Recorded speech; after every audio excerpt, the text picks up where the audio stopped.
Halo Sobat Hebat semuanya, semoga kita selalu sehat dalam lindungannya. Dalam tayangan sebelum ini kami membahas mengenai 20 pekerjaan yang tergantikan atau akan hilang akibat kecerdasan buatan.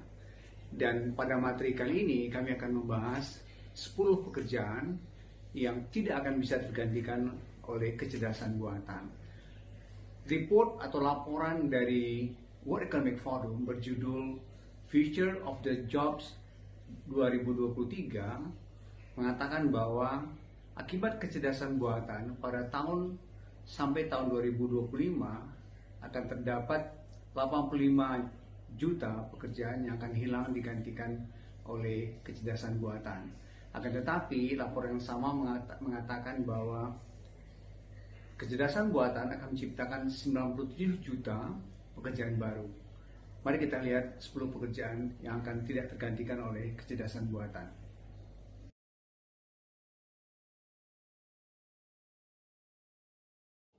Sepuluh pekerjaan yang tidak bisa digantikan kecerdasan buatan. Yang pertama, programmer software engineer tingkat lanjut. Masih sulit untuk diambil alih sepenuhnya oleh kecerdasan buatan. Walaupun di dalam programming selama ini, kecerdasan buatan banyak dipergunakan juga untuk mengurangi jumlah bugs dan memecahkan kode lebih cepat. Yang kedua, profesi hukum. Karena pekerjaan hukum yang membutuhkan logika sangat tergantung pada konteks dan situasi permasalahan hukum yang dihadapi, sehingga penggunaan algoritma dan aturan tidak bisa diandalkan sepenuhnya menggunakan kecerdasan buatan. Yang ketiga, keamanan cyber. Banyaknya peretasan atau penyerangan cyber menyebabkan kemudian keamanan cyber semakin canggih dan membutuhkan kemampuan dinamis dari para petugas atau staf bidang keamanan cyber. Yang keempat, pilot. Pesawat tanpa pilot manusia mungkin tidak masalah jika dalam keadaan normal. Akan tetapi ketika terjadi masalah teknis, intuisi manusia tidak dapat digantikan oleh artificial intelligence, walaupun kecerdasan buatan memang dirancang untuk mengikuti protokol. Misalnya dalam insiden pendaratan pesawat secara darurat. Yang kelima, pembuat kerajinan tangan. Sebagian besar orang sangat menghargai unsur manusiawi dalam membuat kerajinan tangan. Beberapa orang bahkan akan membayar lebih untuk barang-barang yang merupakan buatan tangan daripada buatan mesin.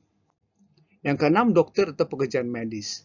Selama ini teknologi informasi sudah banyak dipergunakan di dalam profesi medis, ya, seperti pembuat janji, pengisian ulang resep, survei pasien, pemeriksaan tanda-tanda vital pada pasien, penyatuan catatan medis dan sebagainya.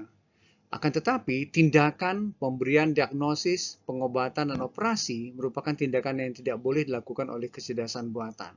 Kenapa? Penyakit yang berbeda dapat memiliki gejala yang sangat mirip, dan jika menggunakan sistem artificial intelligence yang otomatis, diagnosis yang diberikan bisa saja berbeda atau tidak akurat. Di sini, dokter dan perawat yang berpengalaman itu tidak bisa tergantikan. Yang ketujuh, pewawancara seleksi dan verifikasi. Wawancara kandidat untuk proses rekrutmen ini tidak bisa digantikan sepenuhnya oleh kecerdasan buatan. Apalagi kalau wawancara menggunakan Behavioral Event Interview atau BI dan Assessment Center yang lebih canggih. Ya, ini tidak bisa sepenuhnya diambil alih oleh kecerdasan buatan. Begitu juga wawancara calon mitra, bisnis, vendor, dan sebagainya. Wawancara membutuhkan kemampuan dari para pewawancara untuk menggali informasi dan kompetensi dari para orang-orang yang akan diwawancarai, dan itu tidak bisa diotomasikan. Yang kedelapan, sales. Sales tidak hanya menjual, tetapi juga membangun hubungan personal dan profesional. Sales yang berhasil dipengaruhi oleh penguasaan terhadap apa yang dijual, kemampuan membangun hubungan, empati, dan penyelesaian masalah. Ini tidak bisa digantikan oleh kecerdasan buatan.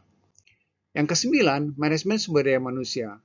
Tugas-tugas administrasi manajemen sumber daya manusia bisa diambil alih oleh kecerdasan buatan, ya, atau mengolah data sumber daya manusia berdasarkan parameter yang sudah dibuat. Misalnya membuat kuadran human asset value dengan data yang ada. Tetapi efektivitas seorang profesional sumber daya manusia sangat tergantung pada kompetensi profesional dan personal yang bersifat unik dan tidak bisa digantikan oleh kecerdasan buatan. Yang ke-10 yang terakhir adalah layanan pelanggan. Pekerjaan customer care yang repetitif mungkin bisa digantikan oleh chatbot atau bot kecerdasan buatan. Begitu pula penyiapan data yang dibutuhkan oleh petugas customer care, sehingga petugas dapat menghabiskan waktu lebih banyak untuk membangun hubungan dengan pelanggan. Pelanggan merasa dihargai bila mana mendapatkan perhatian personal saat butuh bantuan dan memiliki pertanyaan. Ini tidak bisa digantikan oleh chatbot. Dengan interaksi langsung, staf customer care juga bisa menggali banyak informasi yang dibutuhkan terkait target pasar dari perusahaan. Ini adalah 10 dari pekerjaan yang tidak bisa tergantikan oleh kecerdasan buatan. Terima kasih, salam sukses, sobat hebat semuanya. Saya Syah Muhanis.